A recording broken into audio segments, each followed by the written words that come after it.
Hello, governor and governor says out there in the world. I'm gonna be doing this ever so often. We have a progress review, so get used to it. I'm just kidding. Please don't cancel us, UK. We love you. We love you so much. But welcome everyone to another progressive review, your progress wrestling review show slash team slash squad here on the BC WrestlePod network. We do a lot of stuff here. This weekend is no exception, which I'm so excited to talk about in a little bit. But I am Mikey, also known as El Jefe, and joining me this evening is my progressive brother from another mother in the same state, but in the northern version of California instead of southern. Mr. A to Z himself, Andrew is in the house.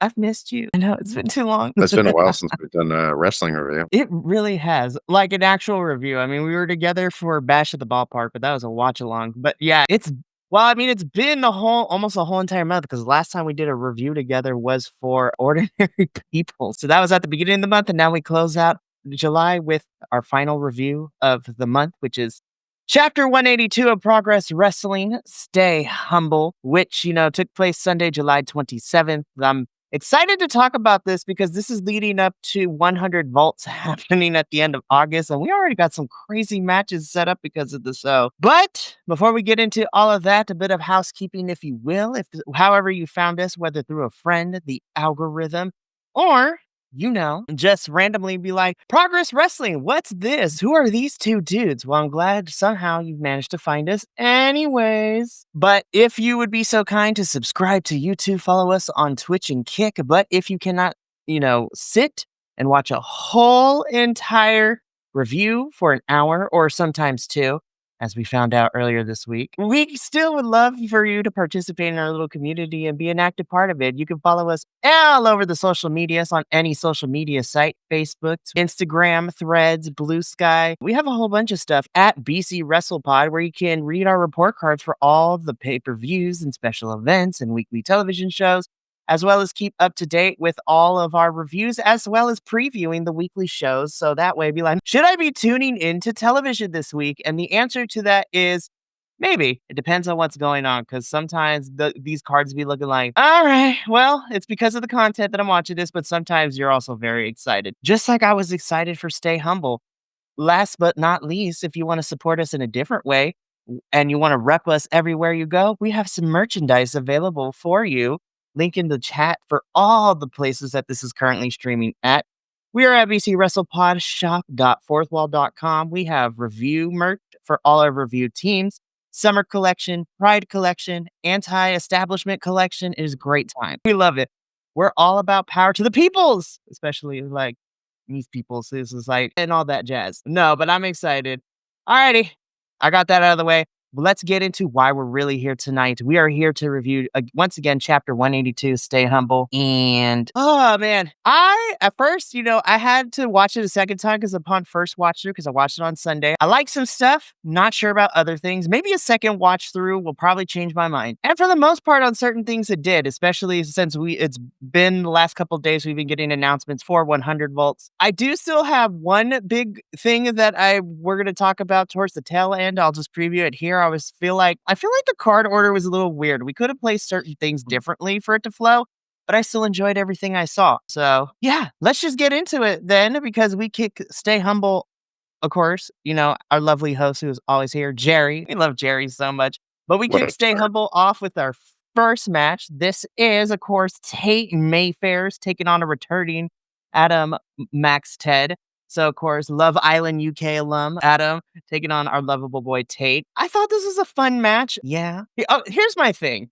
So, I'm not expecting Tate to always be like at the upper echelon fighting all the big names that Progress has right now. But like, since Fix Your Hearts, when he had his student versus teacher fight against, Eddie, and then he had a shot at the Progress Championship, but could not get it done. I feel like Tate is kind of just floundering a little bit, if that makes any sense. I'm still here for him. I just want him to do more. But I had fun with this match, though. And it definitely, to me, it completed what needed to be done, where the crowd loves Tate and they hate Adam. So, I mean, I'm cool with that. So, Andrew, what did you think of our opener for Stay Humble? I mean, I thought this was a really good showcase for both these guys. I thought it was actually really wonderful storytelling for who each of them is. We really got the idea that Adam is the heel Tate is getting pushed, at least a fan favorite, if not the face. Even all the way through the post match attack, like it made sense because I liked that when Adam Max had attacked Tate, he hit him once and then he left. He was like, that's, I got my revenge for you beating me. And then Tate still struggled through, got back to his feet and walked out on his own, showing how tough he is. For me, I actually really like this match. I thought it was a super strong opener. Both these guys looked really good. And I feel like with Tate, I think they can kind of go after,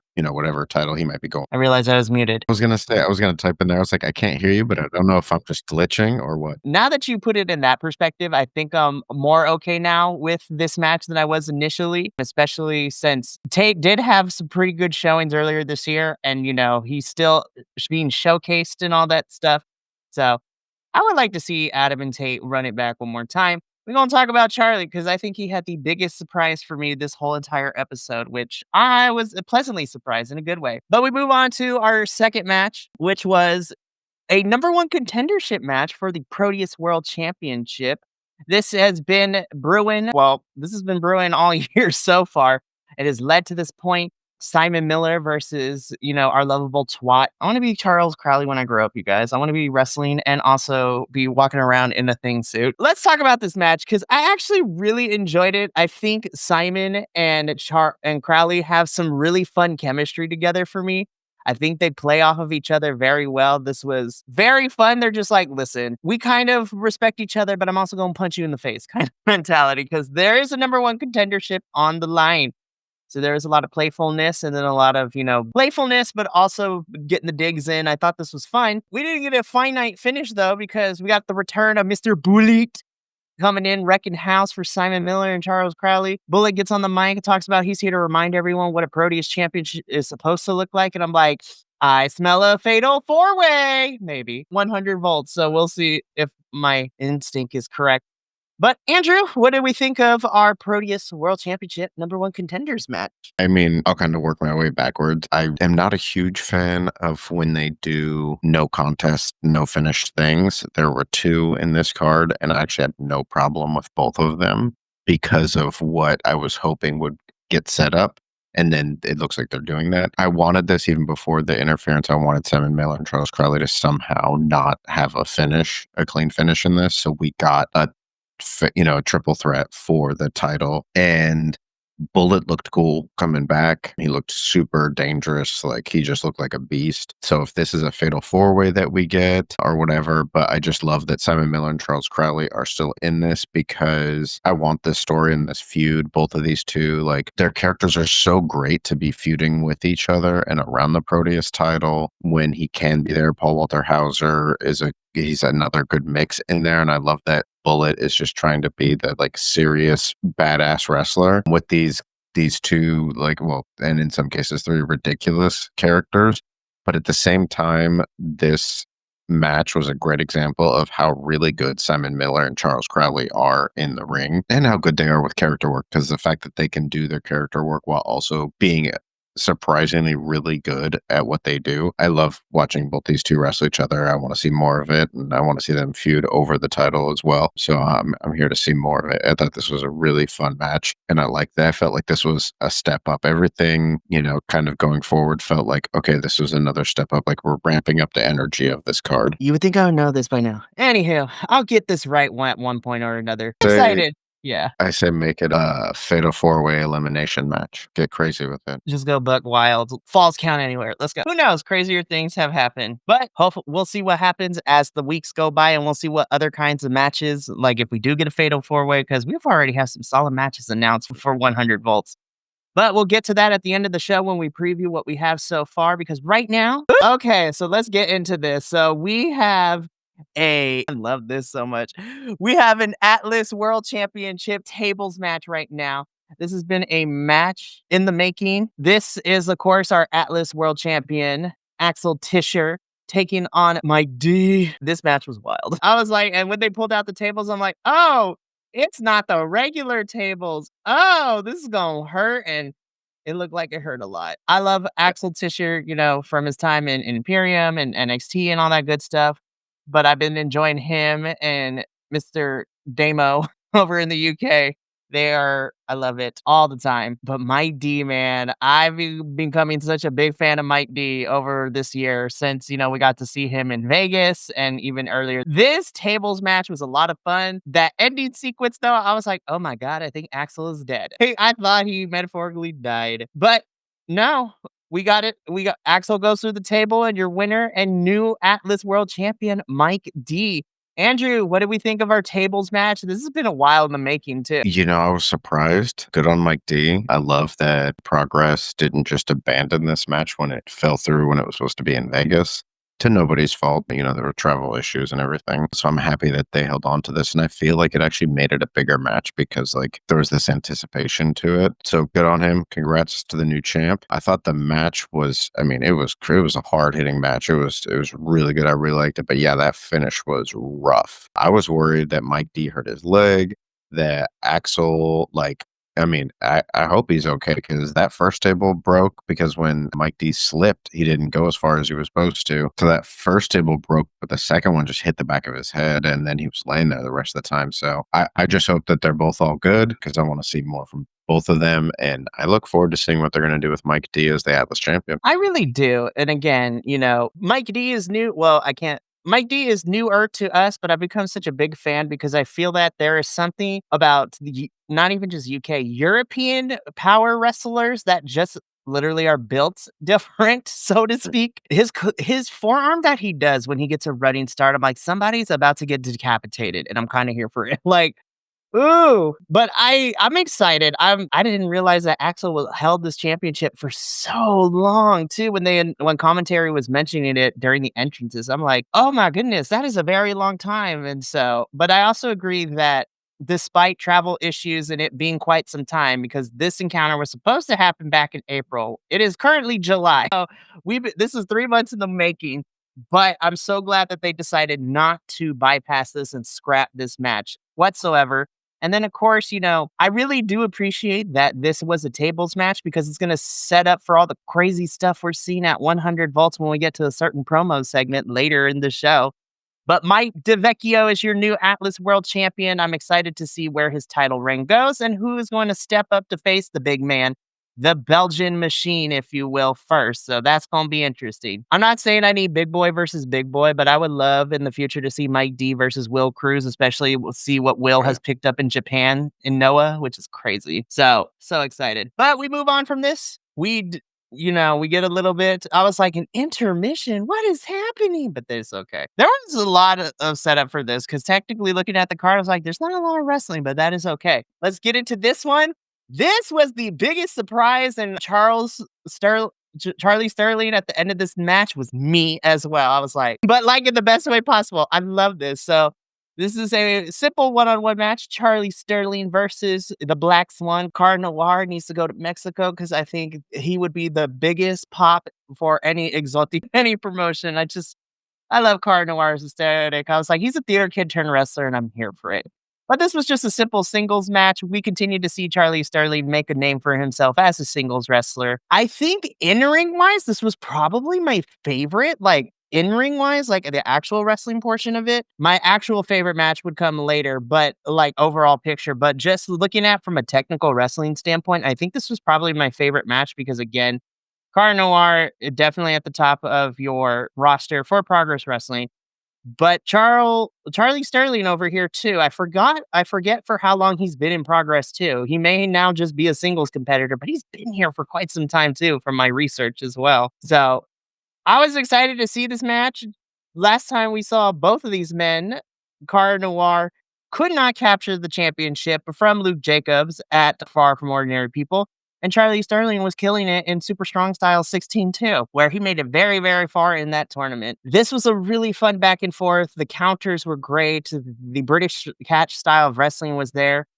And pleasantly surprised. Like I said, Charlie Sterling picks up a win over Car Noir. I'm like, oh my gosh. I'm like, even commentary was too stunned to speak. And even the audience's faces, I was like, I even caught Jerry like, oh my gosh. So Andrew, what did you think of this matchup between these two? I feel like they definitely set us up to think that Carnoir was going to win this. We kind of expected because of the position that he holds, and they talked losing streak. But I was shocked by the outcome. There we go. Again, I haven't yeah. Lost consciousness there for a second. We were all in a state of shock. That was literally me. But Charlie Sterling has looked great. Charlie Sterling has looked great since moving into singles competition. I like the what they're doing with him, especially because he is a heel. I feel like they're pushing him the right way, and so I'm interested to see where he goes. But I'm more interested to see what this losing streak is going to do. Are we going to get a darker Car Noir? But I think that's what they're building to, something from this, because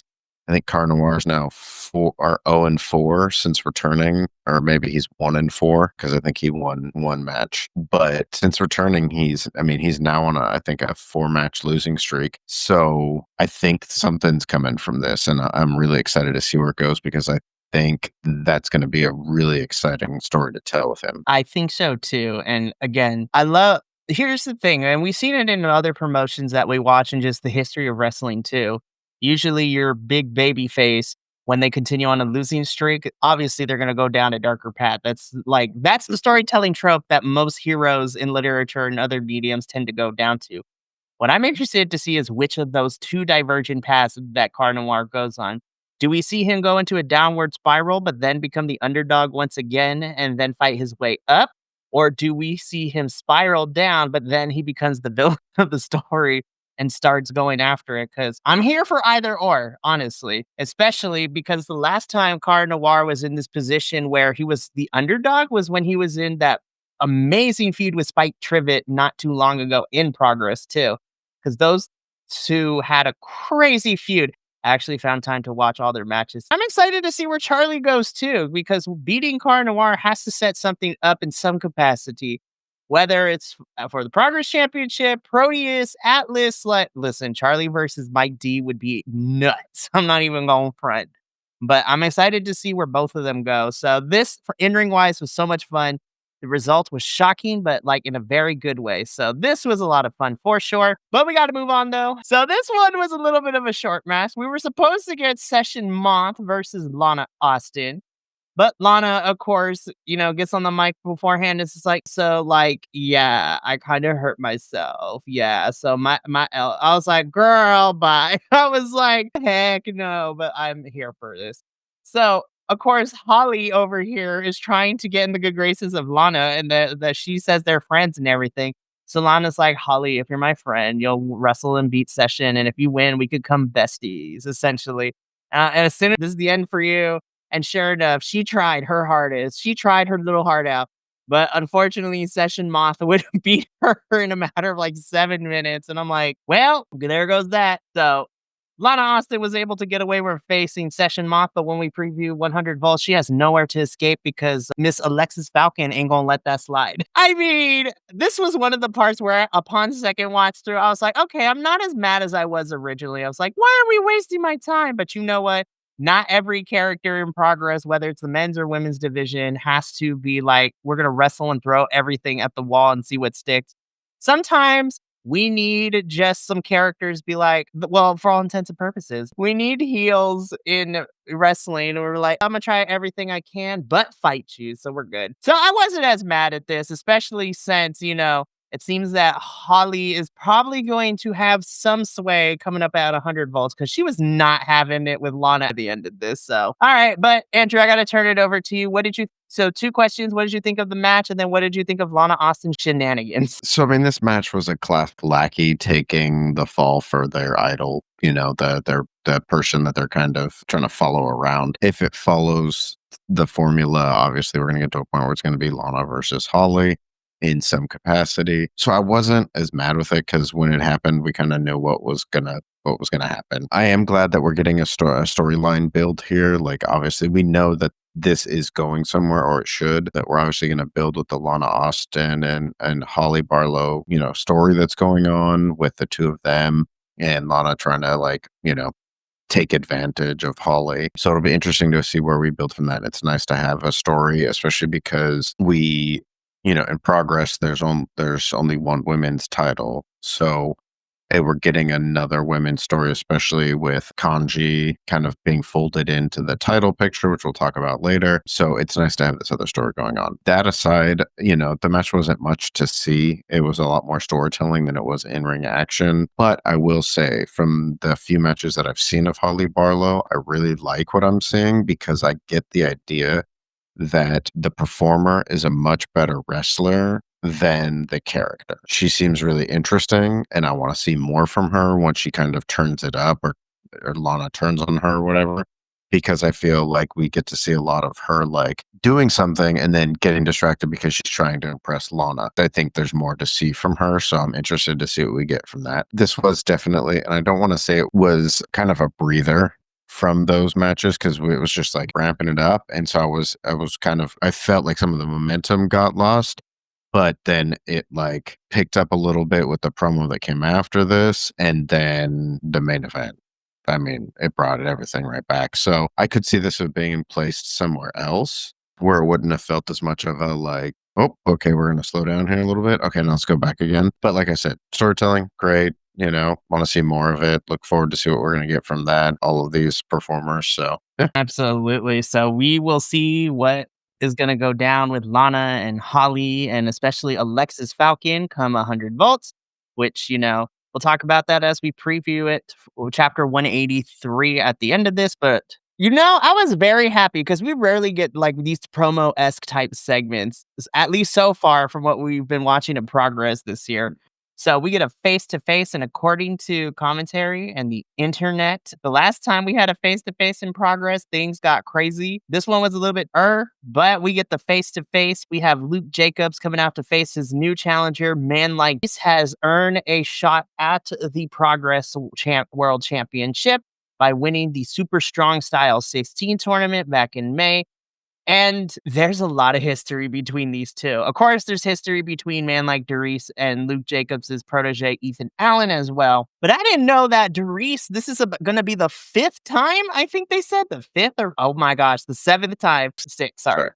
The sixth time that these two are going to encounter. And is Darice finally going to get it? Is he finally going to beat Luke and become champion? I'm excited about this. You know what One they thing I say? did, yeah. Second, third time's the charm. Yes. I mean, anything.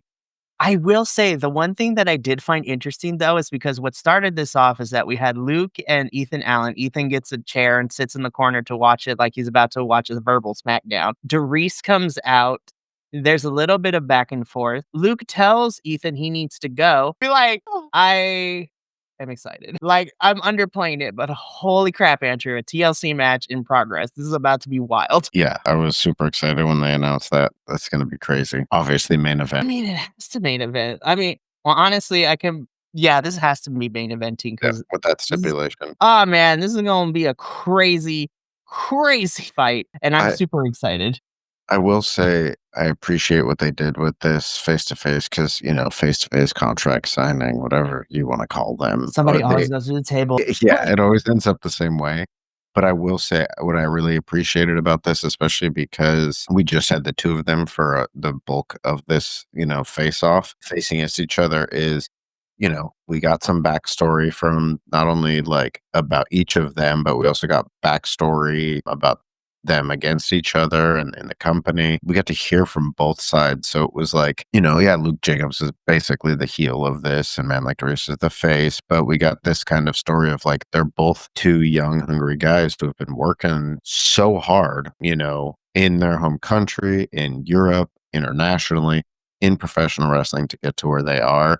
And so I like that we got to see this. And then, of course, Ethan Allen came back. There was the attack and all that stuff, but I like that there was more meat to this promo than just Darius came down. They talked a little bit and then they just jumped in. And so I like that there was that. I like that there was a bit more fight in that attack at the end. So I appreciate what this was and that they did it in a more interesting way. Still ended the same way they always do, but I mean, it's how it goes. Right. So, like you said, Luke and Ethan beat up on Darius afterwards, but Darius is able to walk away. 4 weeks and counting. Oof. I'm so excited. This is going to be a lot of fun. So, let's get into it though, because this is our final thing to talk about. This is our main event for Stay Humble. the Progress Women's World Championship. This is a triple threat match. So originally it was going to be Rio versus Rain. I always get her last name messed up. I swear. Favorite. Yeah, what Andrew said. So it was originally going to be Rio and Rain, but because Nina Samuels versus Kanji, loser leaves progress, has to be postponed because Nina is injured. Rio's like, hey, girl, let's make this a triple threat. Like, I respect the heck out of you. You have also put the Progress Women's Division on the map. So come join me for this triple. Let's make this a triple threat. And triple threat it was. This was my favorite match of the entire night. Yes. So let's start off with the obvious. So we both of us already knew that Rio and Kanji were gonna go ham. Like we already knew. Raid girl, I did not know this was up your alley too, because she did not make it easy for either one of these two either. She was buck wilding as well. I was like, and I'm super happy this was an opportunity for us to see more of Rain because we've seen her a little bit this year in progress, mostly in multi-person scrambles or for a short period of time. But man, this was such a fun main event. This was also very hard hitting, especially when we got Rio and Kanji just throwing stiff shots everywhere. Rain jumping off every ring post that you possibly can as well. The finish was brilliant. Again, normally I hate draw. Well, I mean, technically, it's not even a disqualification. This was a draw because both Kanji and Rio had Rain pinned, which then sets up the promo and what we're getting at 100 volts for that. So we could talk about that now. But Andrew, I want your thoughts about the triple threat match itself. What did you think of our Progress Women's triple threat for the main event to stay humble? I just spent the last 3 days watching GCW in Japan, and there are some really fun matches there. 100%. I had a blast. I think that this match, the last 4 days that I watched, Ooh, love that. the big reason why it was so good is Rain looked so good in there against two kind of vet top stars in Rio and Kanji. I love the character work she does. Her tribute when she came into Ozzy Osbourne, her entrance biting off the bat head, and she looked so good against them. Like she could have been, she was up there with them. And I get that she was also partially in there to take this pin and it's setting stuff up. But she earned it. She needs to be more in there. I want to see more from Rain. I want to see her popping up in places. It was funny though. There was a part of me at one point that I was like, I really like her. I really hope she doesn't get picked up by the big Fed because no way are they going to let her keep that last name. And I love that the European leagues are like, no, we're in Europe. We have names like this. We're going to keep them. Stop Americanizing these names. Yeah. So, first of all, that was great. I think Kanji looked super vicious. And it Ooh. wasn't that she looks like a heel or anything. She just looks like she meant business. Right. And to kind of add to that too, before you continue as well, because Kanji has been my girl this is the Kanji that I saw during the whole the whole Jenny feud with Kanji, as well as throwing in Giselle Shaw too. Those three went to war with each other during pandemic. And I'm like, there's my girl. Yeah. There's the one that is so gonna punch you in the face and love you after. Like, Yeah, so strong.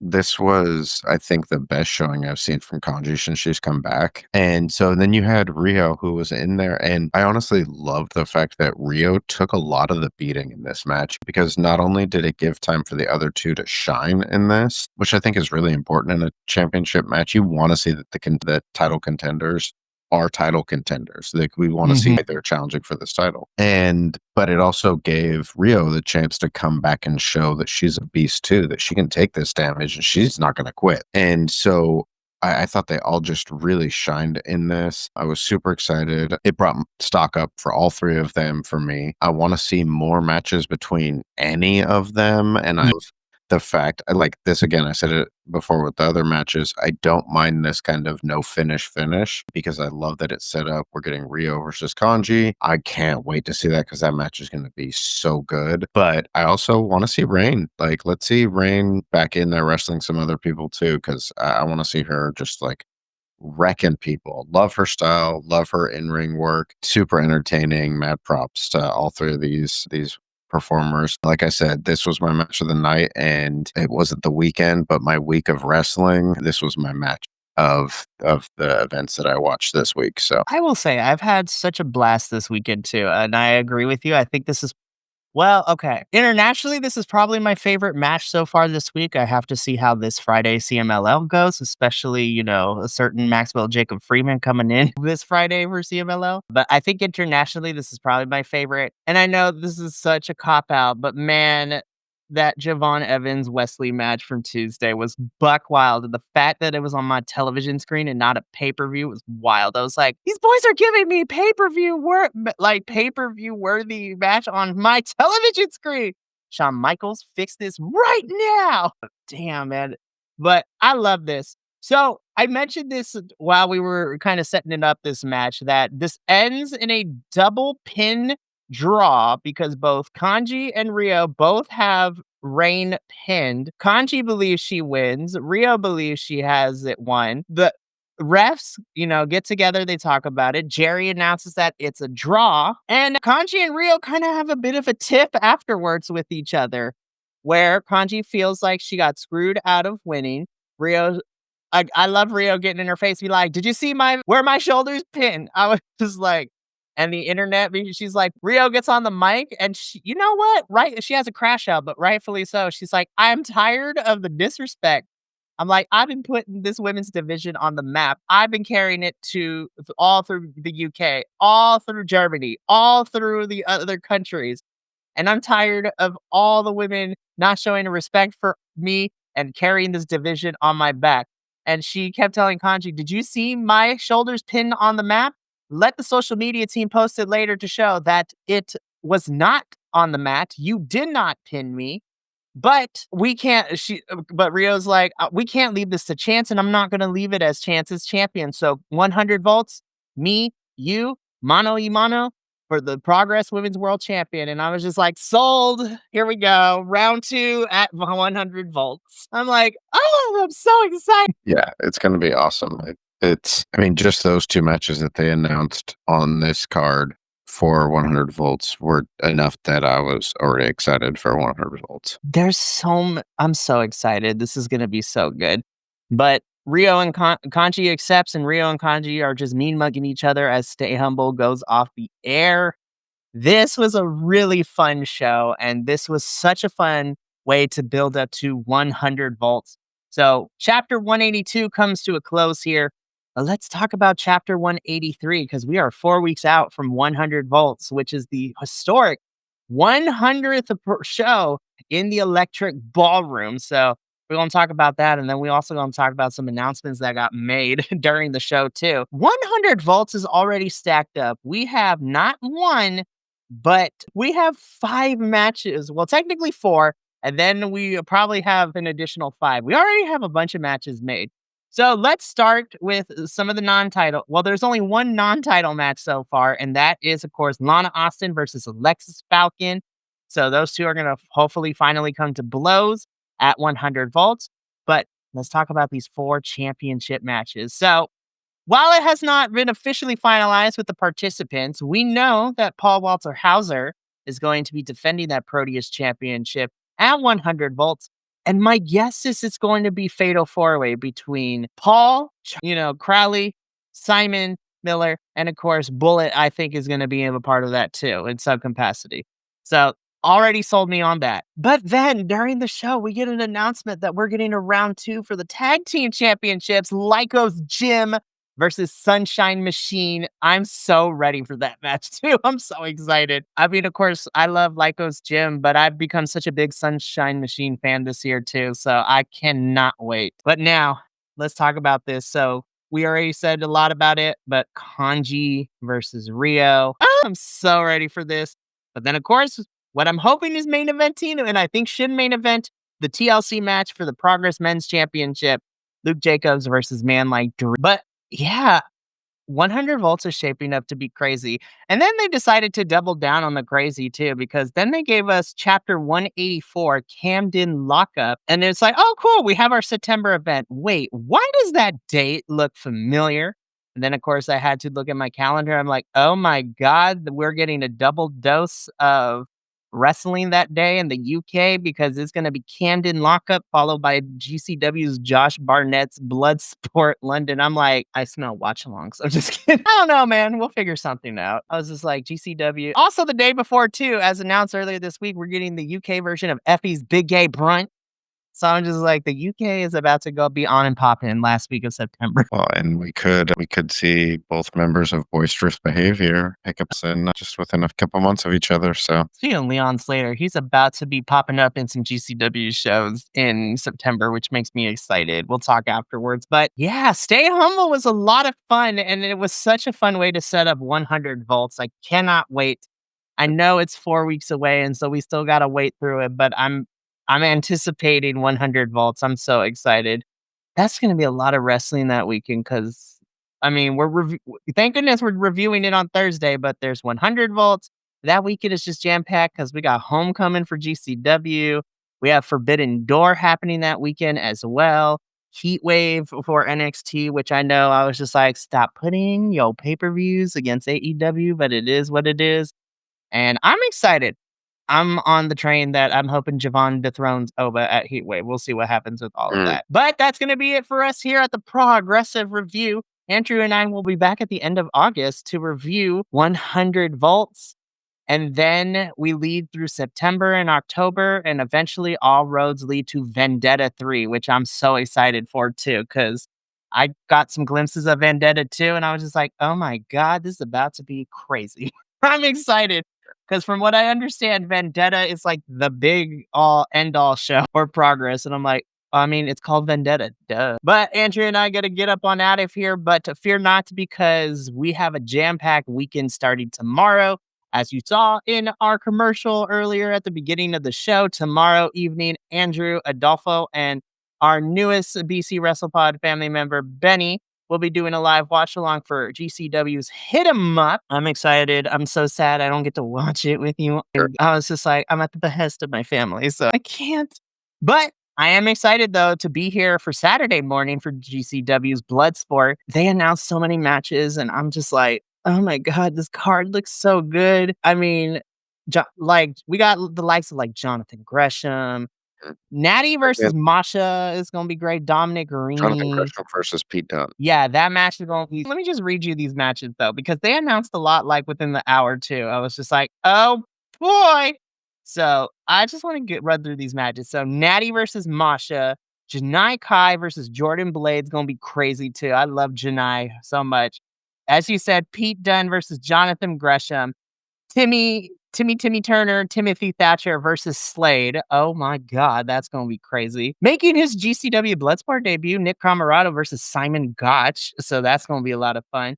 Charlie Dempsey versus Dominic Guarini. Matt Mako versus Ray Jazz. So those are two newer ones for me, but I can't wait for that. And then we learned like yesterday that WWE's, the War Raiders will also be Yeah. here. I'm like, my ready for that. Listen, I know their presentation in the Fed right now is not necessarily the greatest, but y'all need to remember they also came through Progress as well. So I saw these boys got someone was wondering about how, what they're going to do, who they're going to face, and all that stuff, and brought up the possibility of them facing each other. I was so like, right. that would be a good one. I'd like to see that. That could be a fun match. But yeah, I mean, it's always fun. We got to see Violence is Forever fight each other, and that was a lot of I fun too. So I'm pretty sure we're also gonna get some surprises. I cannot wait. mean, But trying to fight somebody. So I need a Murder Grandpa, MMA, Magic the Gathering, Josh Barnett. Like I love Josh. I was like, he's a nerd, and I will forever love him. and bring back Karrion Cross. I need to see more Karrion Cross in Bloodsport. That was awesome. Well, I mean, he has a PLE match, so I was just like, we'll see what happens with all of that. But yeah, this weekend's gonna be crazy, and like we're talking about Carrion and the War Raiders and all of that, because later that on Saturday afternoon is our night one of SummerSlam watch along. Sunday is night two SummerSlam. Monday is the review for SummerSlam. So it's gonna be a jam packed weekend of the Fed and GCW as well. Also, I saw people that they're bringing to Homecoming Los Angeles in September. Now I need to go, especially because Bear Bronson's gonna be there. You got to I'm run s for us, Mikey. I got to, and I might not be going alone. I when I was gone at the camp for the past week, like, I may have found some people who are willing to go, but we'll see. I'm going for sure. Hopefully I won't go alone. But that's gonna be it for us here at the Progressive Review. Stay tuned this weekend for our jam-packed crazy fun-filled time. Make sure to tune in tomorrow and stop by to support the boys as they will be holding it down for Hit 'em Up, and then I will be joining them on Saturday. Yeah, my weekend is completely crazy. But thank you so much for tuning in. We got to get up on out of here because we got me and Andrew got to talk some business about some certain stuff. So, from all of us here at the Progressive, as well as the rest of the BC Wrestle Pod family, remember, take care of yourself, love one another, stay Bi-Conic, and more importantly than anything, you always deserve to finish your story. We will see you tomorrow for the watch along for GCW Hit 'em Up. But until then, this is Mikey El Jefe of BC WrestlePod signing out for the evening. So until tomorrow, this is adios and peace. Thank you so much for tuning in to another Vibe Tribe production. What's gonna happen next time? Well, you're gonna have to tune in to find out. But until then, remember, take care of yourself, love one another, and as always, make sure that you keep the good times rolling. Thank you for being here, and we'll see you next time.